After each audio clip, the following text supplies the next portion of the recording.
Hello friends, since I vanished for 3 months, I thought I would make it up to you guys by giving away a copy of the brand new South Park Snow Day.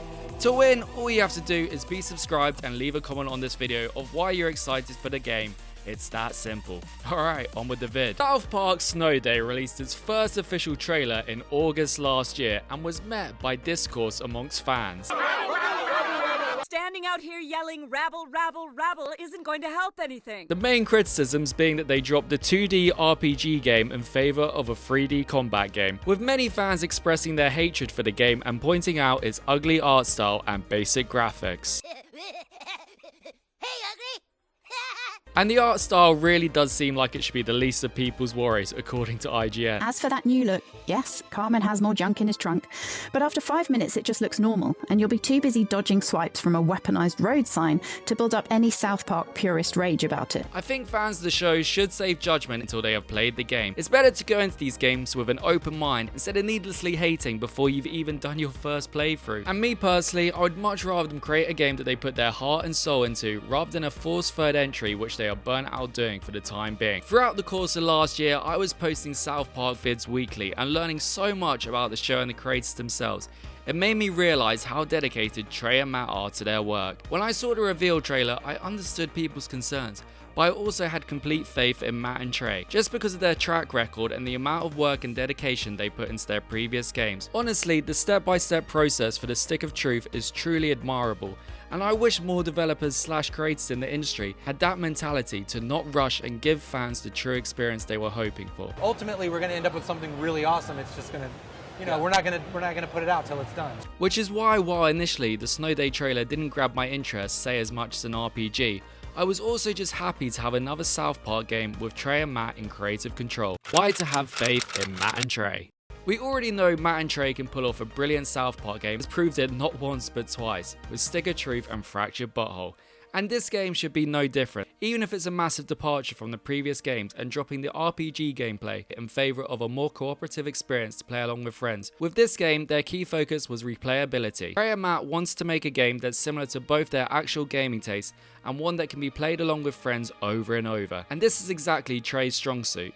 Considering he's a massive board game freak, Trey knows what makes a game work. He's not just winging it. Trey's like into RPGs and Dungeons and Dragons and real strategy games. He's a total board game freak. He loves board games and those kind of more cerebral and rules-based things. He talks in depth to the YouTube channel Dice Tower on what his favourite games are and what makes them stand out, going over what he likes about the rules, objectives, etc. I can imagine from playing those types of games and having all that knowledge from playing like hundreds and hundreds of different games, he thought, wouldn't it be cool if we made a game like this? And luckily, he has the facilities to make this a reality, making Snow Day a cooperative experience you can enjoy with friends, basically bringing his idea of a board game into video game format with a South Park skin, which he wouldn't have been able to do with the previous South Park games if they kept the same 2D style.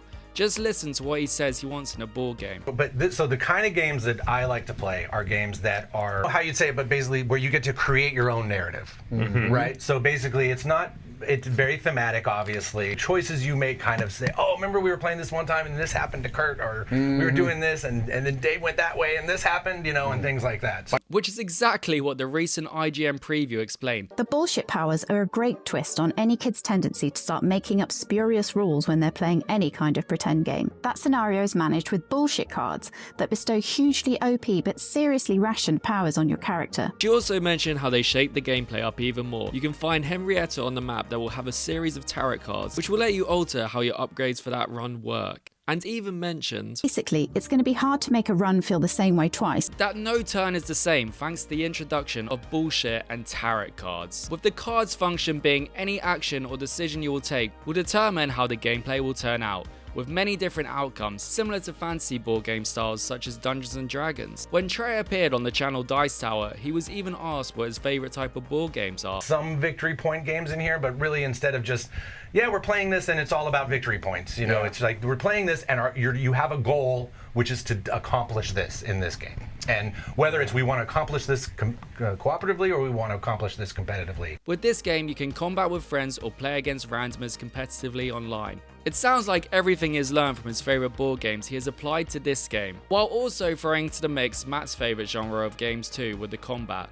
where I could just play a fight game all the time. Like, I'm fine like with that. But the rules and the introduction of cards seems like it came straight out of Trey's board game knowledge, which makes it stand out from its competitors and being its own unique game, and has me very much looking forward to trying it out. Why it's not like the other games. The reason this game is very different to their other South Park games is because there was very limited capability on what you could do with a 2D game. They needed to shift their focus to 3D for their new vision for a South Park game to be achieved. I mean, those games are great and we're super proud of them, but the narrative part of it became kind of like, as games become more like updatable and like you can actually update characters and update missions and all that stuff. But we always thought we wanted to do that thing where like, hey, we do a thing in a show and then like it's in the game 2 weeks later. The stick of truth, it's hard to do. As there's no possible way you could create this sort of gameplay or combat style in the current South Park game format. Like the 2D stuff, as amazing as it is to make those games, it was really, really hard when you think about what you have to work with. Yeah. It's just a very confined,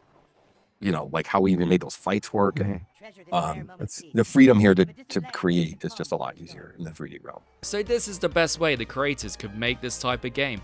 And I'm personally really looking forward to running around a big old South Park town and being able to explore the town as I've never seen what it looks like in a 3D style. There's a few ideas along the way that we've kind of peeled off and said, okay, we're gonna make that like DLC. Wait a second, could it be? And I'm glad they've incorporated the adults into the game, not just the kids, as it looks like Randy will feature heavily. He even got a new nose job for the game's release. The surprise didn't go with the Hasselhoff. Hey, share it! We tried to find a scale which is like, like frankly, like this game as a $29.99 game, that seemed like the right size for us to try 3D for the first time, make it work, make all those systems work without biting off too much and failing at it, frankly. The early feedback. IGN recently posted a hands-on preview of the game and wants to reassure fans the game is very fun and also has the classic South Park humor, and praising the addition of bullshit cards to spice up the gameplay. The bullshit cards feel like a win for me. It's easy for roguelikes to get a bit samey when you're just bashing everything in sight, but it's impossible to get bored of that when you know you've got the power to call up a meteor storm or an actual vampire in your back pocket. And even having the ability to upgrade your cards to keep the game fresh and giving it that replayability factor. With IGN saying the game is very fun, it has me even more excited to play the game. They even recently had pop-up shops around London where fans were able to play Snow Day for 30 minutes. And the response from fans that actually went to the event seems very positive. So it seems like this game is ticking all the right boxes. And if you are still worried that Snow Day doesn't feel like South Park to you, let's read the rating summary together. The game contains frequent instances of mature and crude humor, cartoon characters smeared with feces, monsters made of feces, characters using flatulence to propel themselves, references to porn/magazines with boobs, old/used condoms fetched to repair a catapult, dialogue such as looks kind of juicy, and there were really racist and homophobic jokes in one menu screen. Players can add a testicular sack, chin balls to characters' faces. Let's fuck, shit, and arsehole appear in the game. Yeah, you're right. It doesn't seem like South Park, does it?